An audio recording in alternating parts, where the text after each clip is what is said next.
Venus Shalom Aleichem, paz para todos ustedes. Es una alegría para mí reencontrarme con ustedes, amigos televidentes, en toda Iberoamérica, en este su programa Historia del Futuro del Ministerio Evangelístico Internacional, Kedushá, Santidad de las Asambleas de Dios. En esta oportunidad vamos a continuar con nuestro estudio sobre el arrebatamiento de la Iglesia. En un primer programa habíamos estudiado las diferencias entre el arrebatamiento y la segunda venida, pero es necesario desglosar este aspecto tan importante del marco profético y más aún en vistas al inminente arrebatamiento de la Iglesia y de la resurrección de los muertos en Cristo. ¿Les parece si continuamos?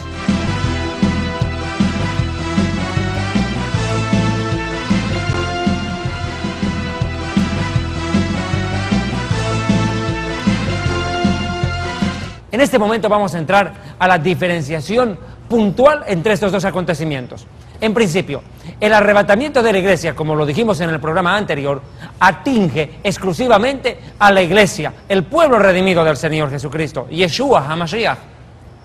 En tanto, la segunda venida pertenece al plan de Dios para con la nación de Israel, el pueblo judío, el pueblo escogido. Bien, ¿qué más podemos decir del arrebatamiento? El arrebatamiento es el momento en el cual el Mesías recoge a la novia, la Iglesia, la cual está vestida de lino fino, limpio, blanco y resplandeciente, esperando el glorioso momento del arrebatamiento. En tanto que la segunda venida es el regreso del Mesías, ya no con la novia, sino con la esposa del Cordero. Sí, después del arrebatamiento de la Iglesia, esto es importante que lo tomen en cuenta, el pueblo redimido del Señor ingresará a la cena de las bodas del Cordero, a las bodas del Cordero, que tendrán lugar en la Nueva Jerusalén.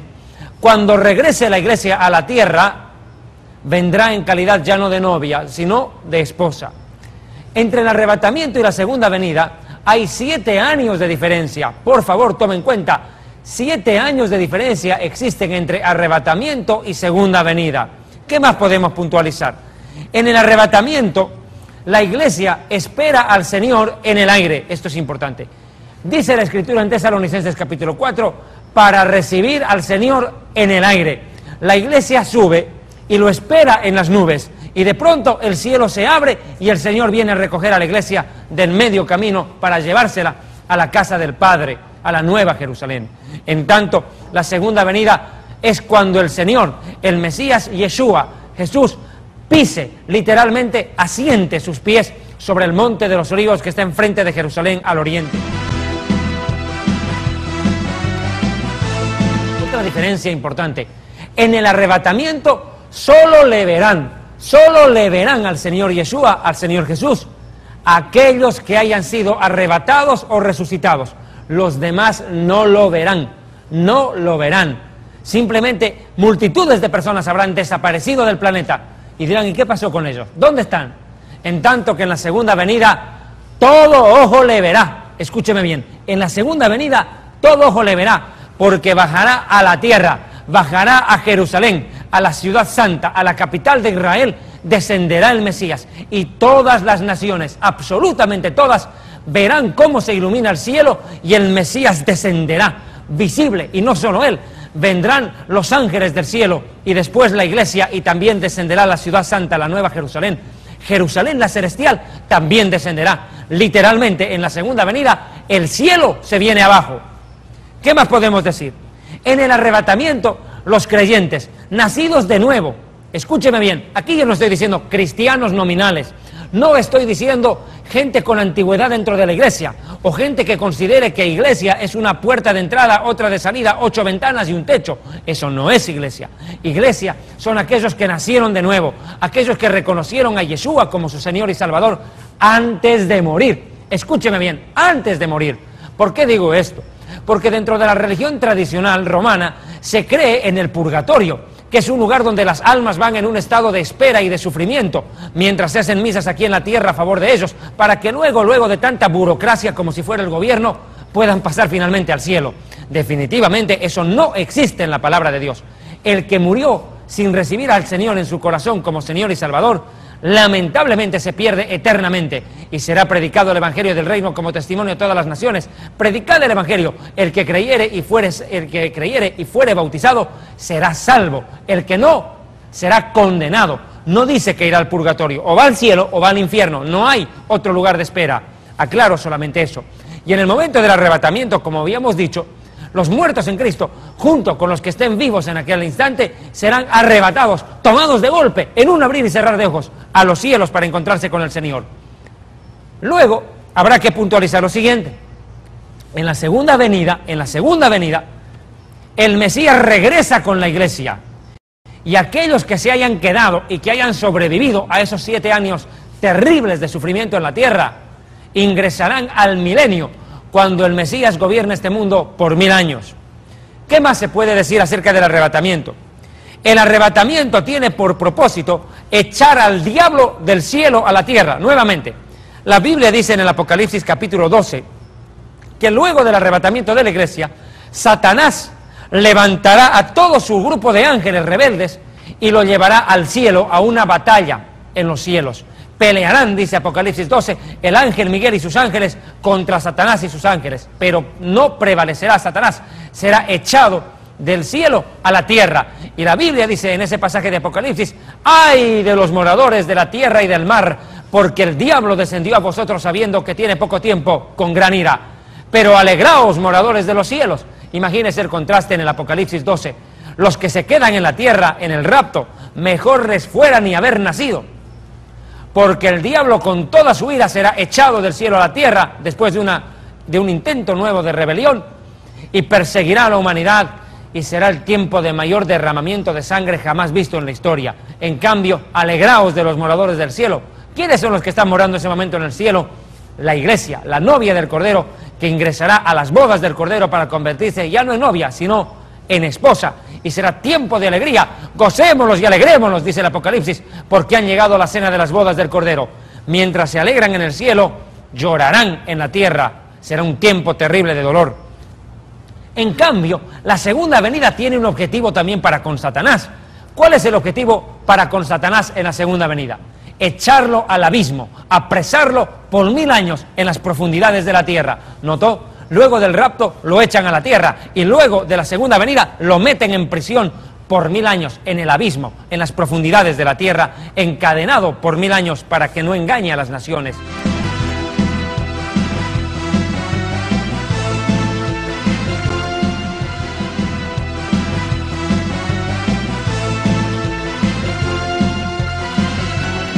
Contextualizar acerca del arrebatamiento con la segunda venida. Lo siguiente: el arrebatamiento sucede en un abrir y cerrar de ojos, instantáneo, es algo rápido, demasiado rápido, fracción de segundos el arrebatamiento. No viajaremos durante años al cielo, será un viaje en un segundo. En tanto que la segunda venida es un proceso, no es abrir y cerrar de ojos. Son 7 años de sufrimiento en la tierra, como nunca antes hubo desde que el hombre fue creado, dijo el Mesías. Y si aquellos días no son acortados, nadie sobreviviría, mas por causa de los escogidos, Israel, los escogidos, aquellos días serán acortados. Pero habrá gran sufrimiento en la tierra. Impresionante será el dolor en la tierra en aquel tiempo, las guerras, las masacres y todo lo que viene, que lo iremos estudiando a propósito acá en su programa Historia del Futuro del Ministerio Evangelístico Internacional, Kedushá, Santidad. Estudiaremos toda la tribulación, el milenio y todos los demás temas que vienen a continuación. Pero vuelvo al tema. Si el arrebatamiento es un abrir y cerrar de ojos, ¿cómo será la segunda venida? Será algo esperado. Nadie sabe cuándo es la hora del rapto, pero sí se sabrá la hora de la segunda venida. Después del arrebatamiento habrá que contar 7 años para que el Mesías regrese a la tierra. 7 años. La humanidad tendrá que contar segundo a segundo, en medio de tanto dolor, el momento en el cual por fin el Mesías aparezca y arregle la situación que en aquel momento se presente en el planeta, cuando el anticristo lleve una masacre mundial como nunca antes se vio. ¿Qué más hay de diferencias entre el arrebatamiento y la segunda venida? Por ejemplo, en el arrebatamiento los creyentes tomarán un cuerpo incorruptible, un cuerpo glorificado, un cuerpo que podrá traspasar las paredes, como el que tuvo el Mesías cuando resucitó. Recuerda, Jesús no golpeaba la puerta para que lo dejen entrar, él atravesaba la pared y se aparecía en medio de sus discípulos y los sorprendía. Un cuerpo transformado a semejanza del Mesías. Y esto es necesario que aclare: el que seamos parte de la resurrección o del arrebatamiento y alcancemos a tener un cuerpo glorificado no nos convierte en dioses, no nos convierte en dioses. Eso habrá que aclarar. nos hace tener un cuerpo semejante al de los ángeles, pero no ser dioses. Eso es necesario puntualizar.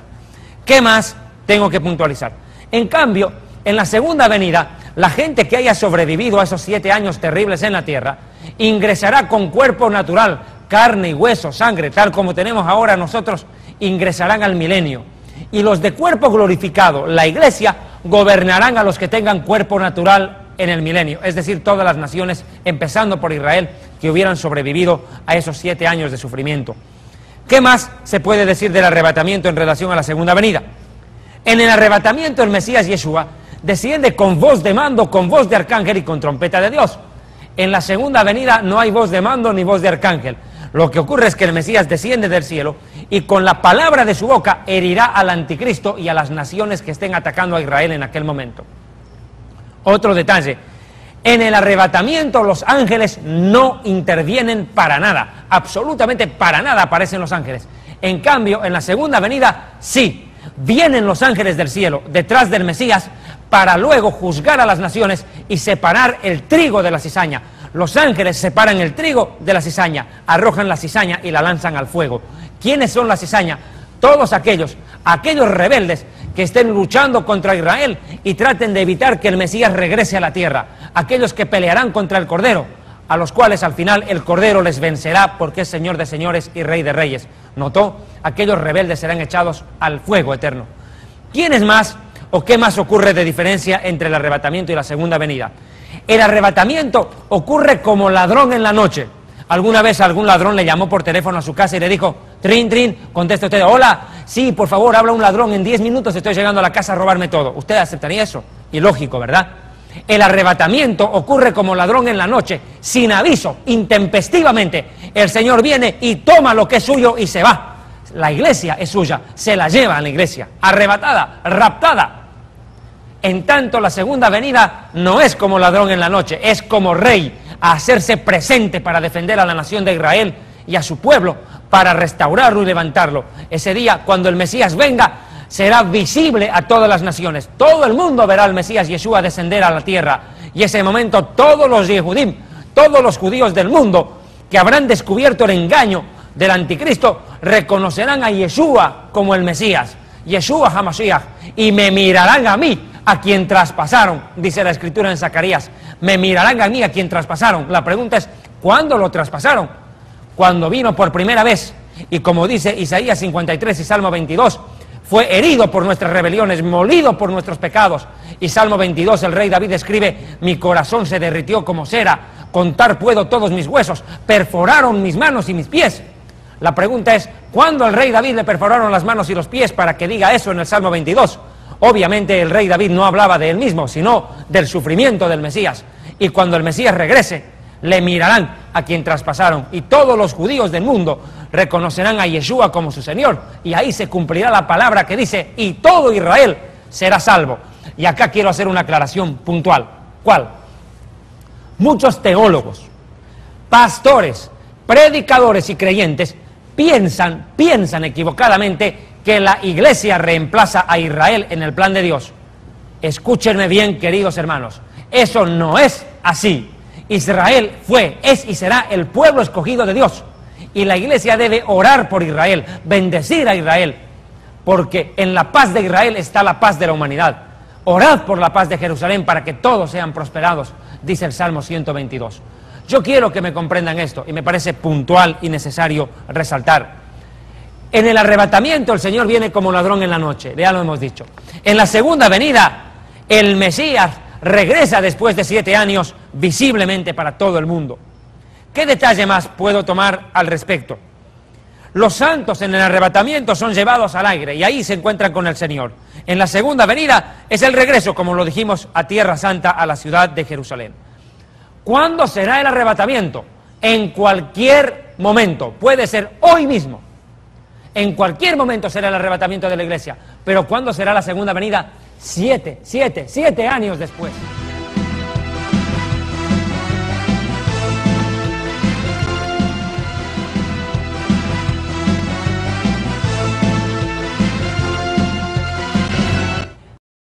¿Qué señales hay antes del arrebatamiento? Y esto me parece fantástico, me parece menester tocar.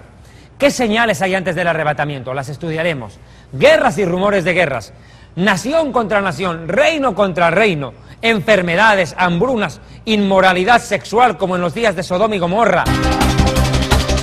Queremos entrar al análisis pormenorizado de las señales que preceden al arrebatamiento de la iglesia. Veremos que hay un cúmulo de acontecimientos históricos, proféticos, de orden religioso, político, económico, social, que están anunciando aún moral, la creciente inmoralidad del desarrollo tecnológico, ¿por qué no también tomar como referencia? Están anunciando el inminente arrebatamiento de la iglesia. Pero, ¿a partir de qué se puede tomar en cuenta que el arrebatamiento está cerca? Yo quiero ir a la misma palabra del bendito Señor, Rey de Reyes, el Todopoderoso y Señor Yeshua HaMashiach. Dice la palabra del Rey en Mateo capítulo 24, versículo 32, algo que necesito explicar en detalle. Dice la palabra: de la higuera aprended la parábola. Cuando ya su rama está tierna y brotan sus hojas, sabéis que el verano está cerca. Preste atención a la palabra cerca. Así también ustedes, cuando veáis que todas estas cosas suceden, conoced que está cerca, mire, por segunda vez, cerca, a las puertas. De cierto os digo que no pasará esta generación hasta que todo esto acontezca. Cielo y tierra pasarán, pero mis palabras no pasarán.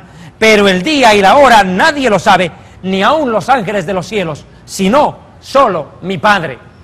Esta es una explicación que muy pocos han podido comprender o, por último, enseñarla.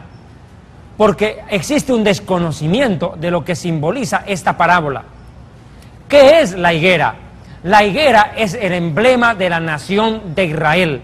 A lo largo de todo el Tanaj, o Antiguo Testamento, como se llama en el mundo cristiano, al Tanaj, el Antiguo Pacto, la higuera ha sido siempre el emblema nacional del pueblo judío. Ahora bien, quiero aclarar que es una parábola. Para una secta llamada los Testigos de Jehová, parábolas son meramente fábulas. Por ejemplo, Lázaro y el rico piensan ellos que es una fábula, como si Jesús hubiera venido a contarnos el cuento de Caperucita Roja y el lobo feroz. Las parábolas no son fábulas, por amor al Señor, no son fábulas. Son ilustraciones de acontecimientos espirituales que muchas veces no son perceptibles al ojo humano, pero son parte del reino de Dios. Son hechos que ocurren aunque no los percibamos. ¿Qué más puedo decir de esta parábola? La parábola de la higuera es un hecho real, en el cual Israel es el centro de la misma. La higuera es Israel. Dice, cuando ya de la higuera aprended su parábola, la parábola, cuando ya su rama está tierna y brotan sus hojas, sabéis que el verano está cerca. El pueblo judío regresó a su tierra, a nuestra tierra, a Eretz Israel, a la tierra de Israel. No se llama Palestina, sino tierra de Israel, o Judea, como la Biblia lo llama, en 1948. Esa higuera seca, la nación de Israel, ese pueblo dispersado como judíos errantes, así nos llamaron a lo largo de estos 20 siglos, judíos errantes, diseminados en toda la faz de la tierra, regresamos a nuestra patria ancestral en 1948. Ese momento la higuera, Israel, rebrotó. Nuevamente la bandera del Estado hebreo, la estrella de David en el centro, aparecen flameantes en medio de las banderas del mundo. A partir de ese momento la higuera reverdeció. Amados y queridos hermanos, quiero aclarar esto porque me parece muy puntual. El pueblo hebreo fue dispersado por toda la faz de la tierra a lo largo de casi 19-20 siglos, como lo dije anteriormente. Pero no es la primera vez que los judíos hemos sido dispersados. Recordemos cuando descendimos a Egipto. A Egipto descendimos en la época de José, de Jacob, de los patriarcas.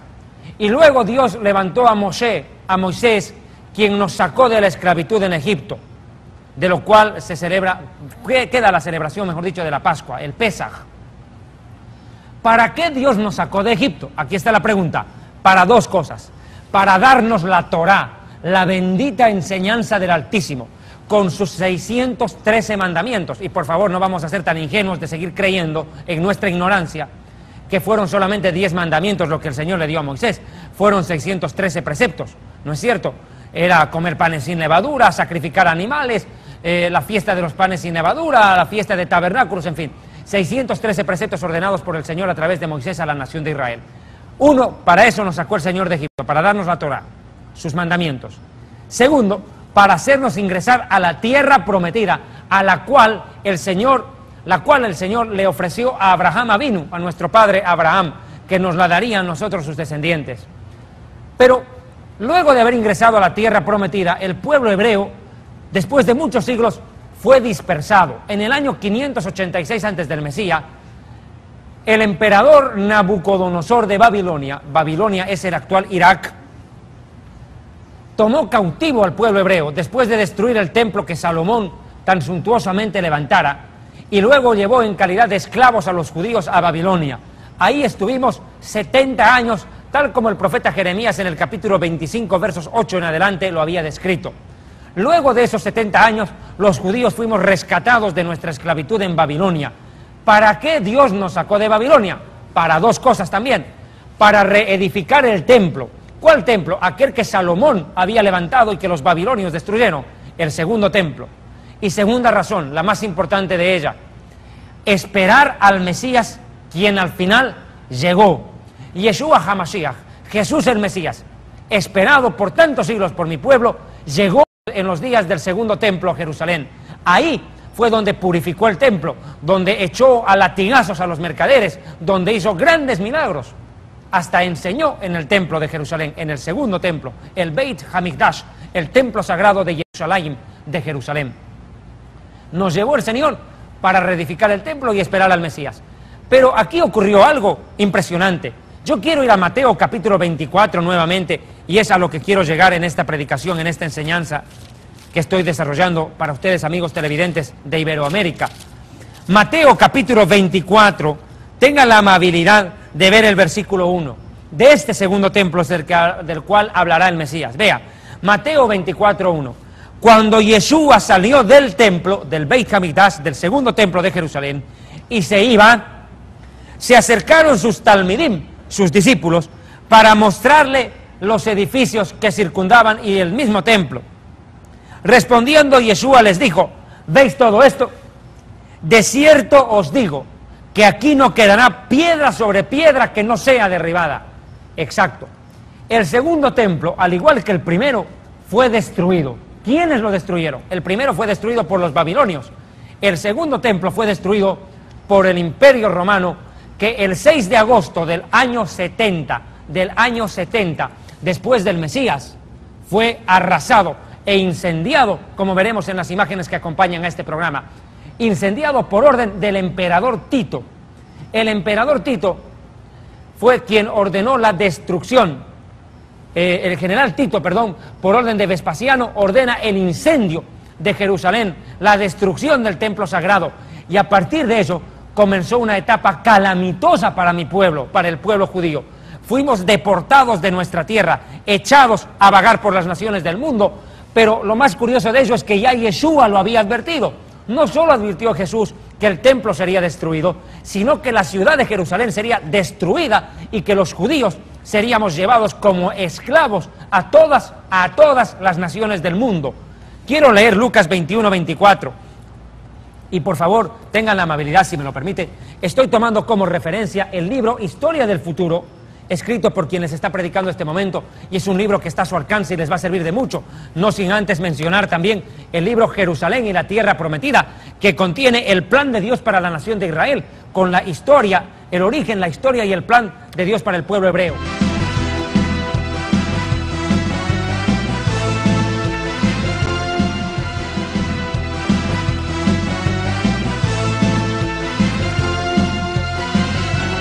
Capítulo 21 nos coloca en un panorama impresionante sobre la nación de Israel y el plan que hemos tenido que vivir en este tiempo. Lucas 21, 24 dice: y caerán a filo de espada. ¿Quiénes? Los judíos. Fuimos perseguidos, masacrados, asesinados y correteados por todo el mundo. Y serán llevados en calidad de esclavos a todas las naciones. Y acá quiero detenerme. Usted tal vez me preguntará: hermano, ¿dónde nació usted? Yo nací en Bolivia. ¿Pero cómo así que es judío? Sí, habemos judíos en todas las naciones del mundo. Aquí la Biblia dice que los judíos los hebreos seríamos llevados a todas las naciones del mundo. Nosotros nacemos en cualquier país, pero seguimos siendo judíos. No perdemos nuestra identidad nacional, algo que no ocurre con otras naciones. Dios mismo se encarga de proteger que el pueblo judío, aún disperso en todo el orbe, en lo ancho y lo largo del planeta, no desaparezca como nación. Porque Dios tiene un plan para con mi pueblo, el pueblo judío, un plan que todavía tira para largo, aunque a muchos no les agrade. Pero dice la palabra, y serán llevados los judíos cautivos a todas las naciones, y Jerusalén será pisoteada por las naciones gentiles hasta que los tiempos de los gentiles se cumplan. Pero eso lo voy a explicar después con más detalle. Pero, ¿qué quiero mencionar? ¿Por qué menciono esto? Hermanos amados, la dispersión del pueblo judío fue un hecho profético.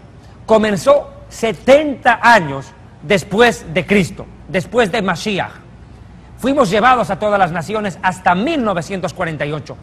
El 14 de mayo de 1948, David Ben Gurion declaró la Teudat, el acta de la independencia de Israel. Leyó el acta de la independencia de Israel y ahí comenzó el moderno Estado judío, su historia contemporánea. Ese momento, escúchenme bien, más de 1000 profecías se cumplieron sobre Israel, que regresaríamos a nuestra tierra ancestral. Lo he dicho antes y lo reitero ahora. Muchos predicadores, teólogos y pastores han dicho que la iglesia reemplaza a Israel, que el pueblo judío fue desechado, que Israel ya no es pueblo de Dios. Entonces, ¿cómo poder explicar ellos que hoy los judíos hayamos regresado a nuestra tierra en un auténtico milagro, como jamás antes hubo en la historia, que un pueblo de más de 2000 años de disperso regrese a su propia patria? ¿Y eso en qué condiciones ocurrió? La Segunda Guerra Mundial, cuando Adolf Hitler postuló en su libro en alemán, Mein Kampf, mi lucha, un postulado de Endlösung, con la Endlösung en alemán, la solución final, que buscaba la destrucción de los hebreos. Adolf Hitler dijo que los judíos tendrían que desaparecer del planeta y planificó un plan de exterminio contra mi pueblo. No lo logró porque Dios se lo impidió, porque la nación de Israel, déjenme decirlo abiertamente, es indestructible, porque Dios se encarga de preservar a Israel, así como preserva a la iglesia. Ahora, entiéndanme esto. Hemos tenido que soportar en la Segunda Guerra Mundial la muerte de 6 millones de judíos. Ojo, estoy diciendo de los que se tienen estadística, porque otros millones de judíos murieron y no están en las estadísticas. 6 millones de judíos murieron en los campos de exterminio en la época de Adolf Hitler, en la Segunda Guerra Mundial. Después de vivir semejante momento de dolor, de conmoción, cuando ya prácticamente la esperanza del pueblo judío estaba perdida, el Señor bendito amo y Rey del universo, Rey de Israel, Melech Israel, Adonai Eloheinu, el Señor nuestro Dios, empezó a hacer un milagro impresionante con nosotros. Empezó a consolar a la nación de Israel, como Isaías lo dice, y a reunirnos en nuestra tierra ancestral. Pero esto no fue fácil, ¿sabe? No fue un proceso sencillo. Las naciones del mundo se opusieron a que los judíos regresáramos a nuestra tierra en el Oriente Medio. Se opusieron. La Liga de Naciones, así se llamaba lo que ahora se llama Organización de Naciones Unidas, postuló en aquel momento que los judíos debían tener una patria propia. Sí, pero ¿sabe dónde? En el África. ¿Qué hacíamos ahí? Entonces es donde David Ben Gurion, primer presidente, si quiere así llamarlo, el primer ministro de Israel en 1948, declaró una frase que para nosotros es histórica. Ben Gurion dijo: donde estuvo nuestro pasado, estará también nuestro futuro. No se puede concebir al pueblo judío sin Jerusalén. Y Jerusalén está en el Oriente Medio, no en el África. Definitivamente, así como la iglesia anhela la nueva Jerusalén, los judíos anhelamos Jerusalén, acá en la tierra. Es el equivalente.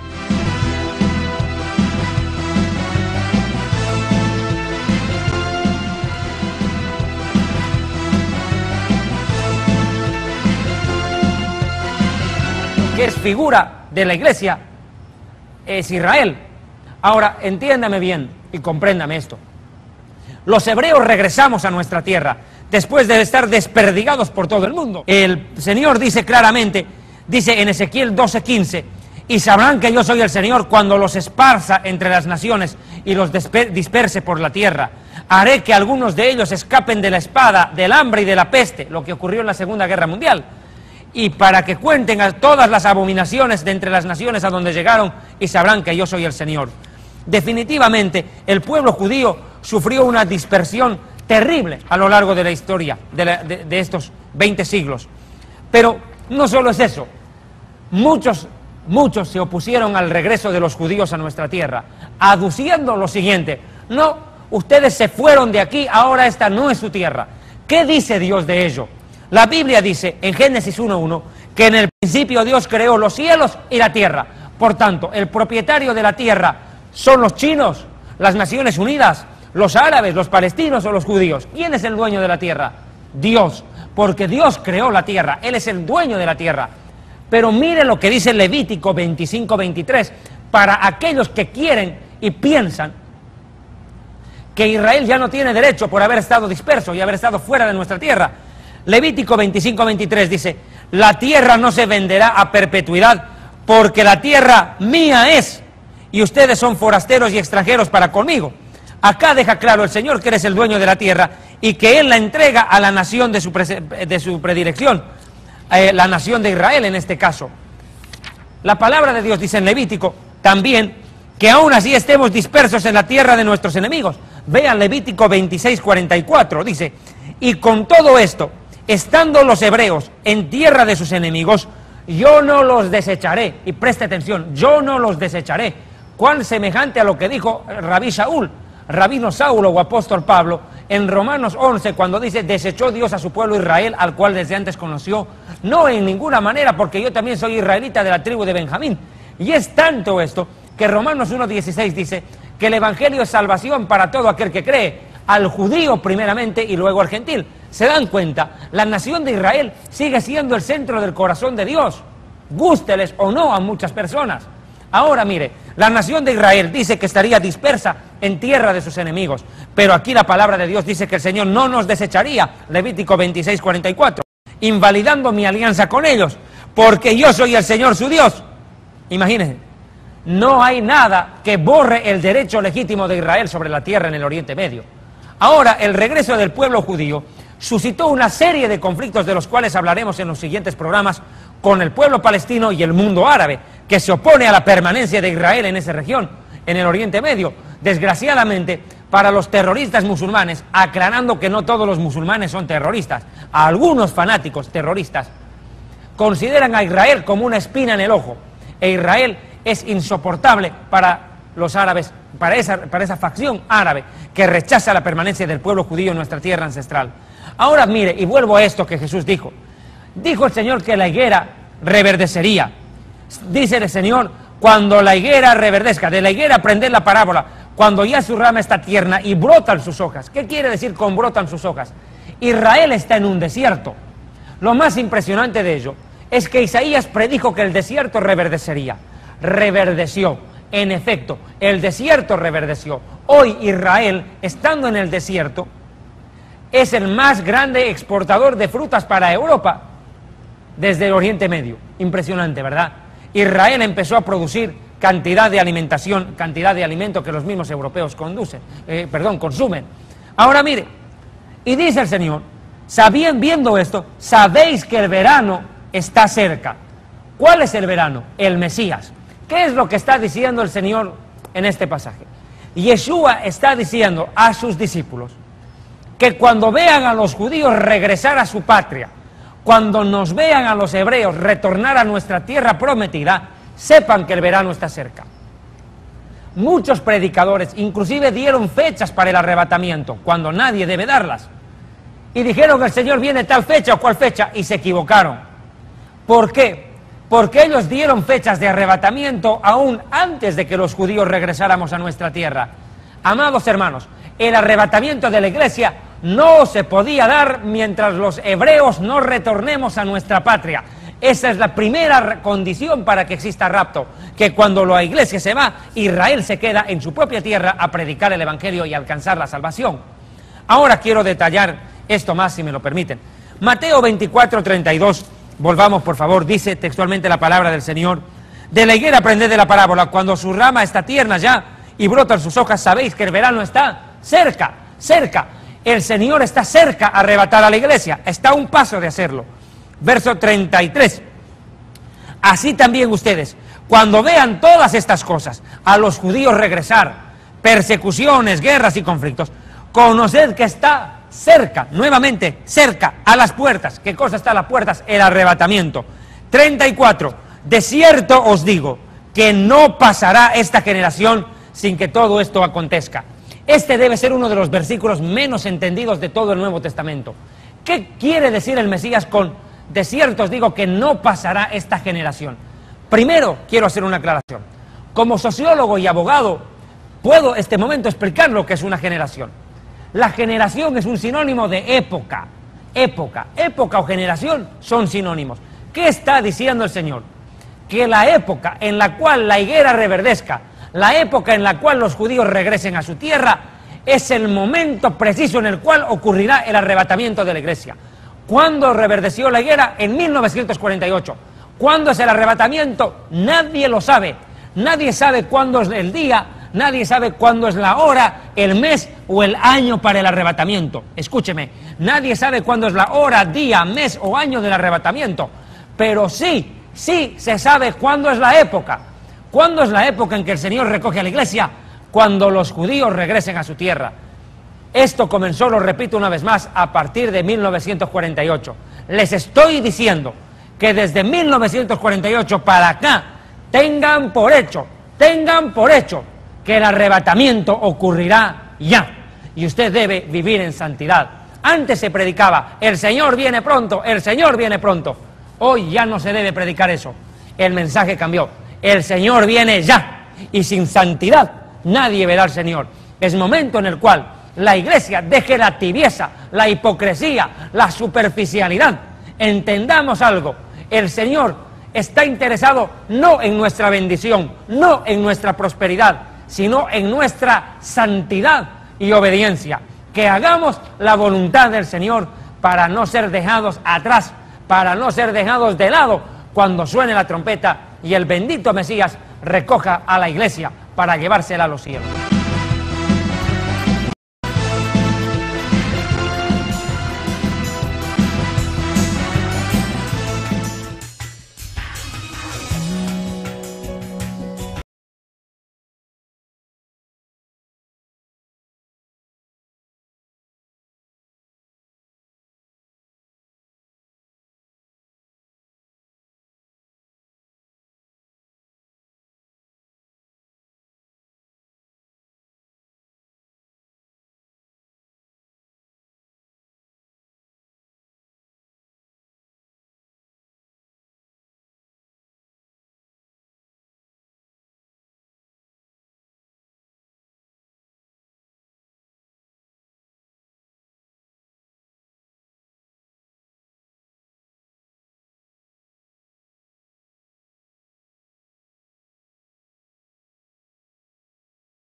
Baruch atah Adonai, Eloheinu melech haolam. Bendito seas tú, oh Dios, guardador de tu palabra, guardador de tu pueblo, guardador de tu ciudad, Jerusalén.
Dios envió al ángel Gabriel a Nazaret, pueblo de Galilea, a visitar a una joven virgen comprometida para casarse con un hombre que se llamaba José.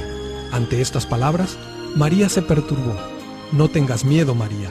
Dios te ha concedido su favor. Quedarás encinta y darás a luz un hijo, y le pondrás por nombre Jesús. Él será un gran hombre, y lo llamarán Hijo del Altísimo.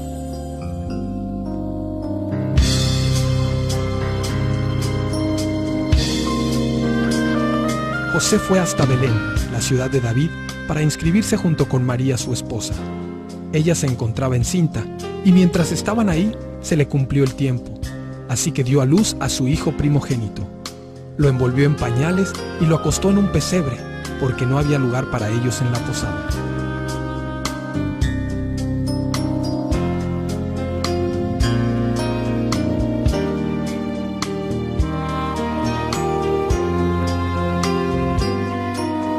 Cuando cumplió 12 años, fueron allá según era la costumbre. Terminada la fiesta, emprendieron el viaje de regreso, pero el niño Jesús se había quedado en Jerusalén sin que sus padres se dieran cuenta. Ellos hicieron un día de camino mientras lo buscaban entre los parientes y conocidos. Al cabo de 3 días, lo encontraron en el templo, sentado entre los maestros, escuchándolos y haciéndoles preguntas. Todos los que le oían se asombraban de su inteligencia y de sus respuestas.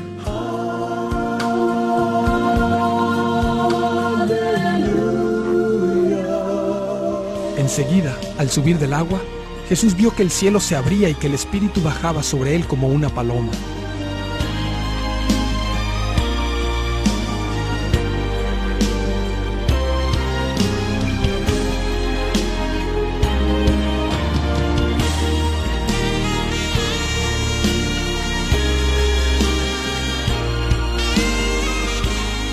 También se oyó una voz del cielo que decía: «Tú eres mi Hijo amado, estoy muy complacido contigo».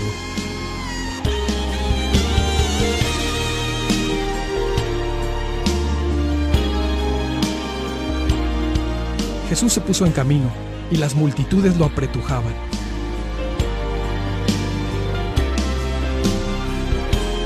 Había entre la gente una mujer que hacía 12 años padecía de hemorragias, sin que nadie pudiera sanarla. Ella se le acercó por detrás y le tocó el borde de su manto, y al instante cesó su hemorragia.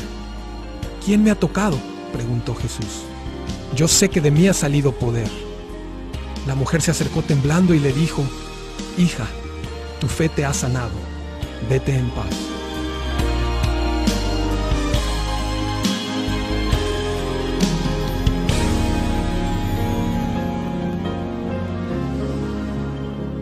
Comenzó a lavarles los pies a sus discípulos. «Pues si yo, el Señor y Maestro, les he lavado los pies, también ustedes deben lavarse los pies los unos a los otros. Les he puesto el ejemplo para que hagan lo mismo que yo he hecho con ustedes. Baruch atah Adonai, Eloheinu melech haolam, bore pri hagafen. Esta copa es el nuevo pacto en mi sangre, que es derramada por ustedes.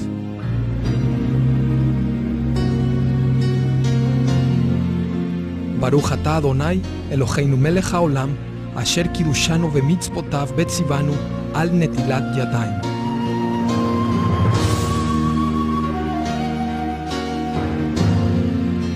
Baruch atah Adonai, Eloheinu melech haolam, hamotzi lechem min haaretz.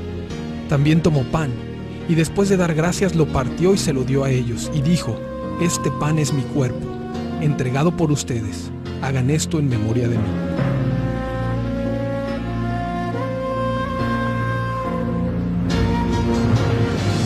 Al salir, encontraron a un hombre de Cirene, que se llamaba Simón, y lo obligaron a llevar la cruz.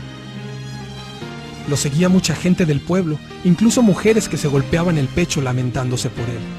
Jesús se volvió hacia ellas y les dijo: hijas de Jerusalén, no lloren por mí, lloren más bien por ustedes y por sus hijos.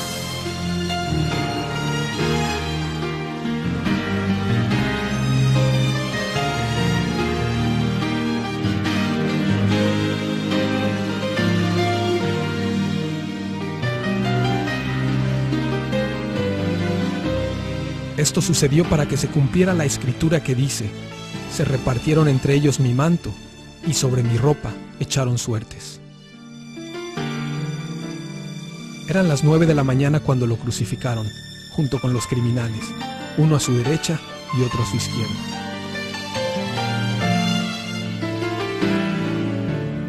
Los que pasaban meneaban la cabeza y blasfemaban diciendo: tú, que destruyes el templo y en 3 días lo reconstruyes, sálvate a ti mismo. Si eres el Hijo de Dios, baja de la cruz. Desde el mediodía y hasta la media tarde quedó toda la tierra en obscuridad. A las 3 de la tarde, Jesús gritó a voz en cuello: Eloi, Eloi, lama sabactani. Un hombre corrió, empapó una esponja en vinagre, la puso en una caña y se la ofreció a Jesús para que bebiera.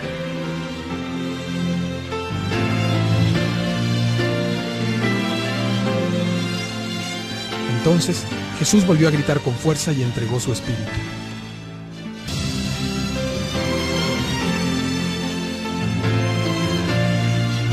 La tierra tembló y se partieron las rocas. Ha resucitado. La tumba está vacía. Amados hermanos, para mí ha sido un honor compartir con ustedes en estos minutos, en este su programa, Historia del futuro del Ministerio Evangelístico Internacional, Kedushá, Santidad de las Asambleas de Dios, que se difunde en toda Iberoamérica. Venu Shalom Aleichem para todos ustedes. La paz del Señor sea con ustedes. Leitraot, hasta pronto.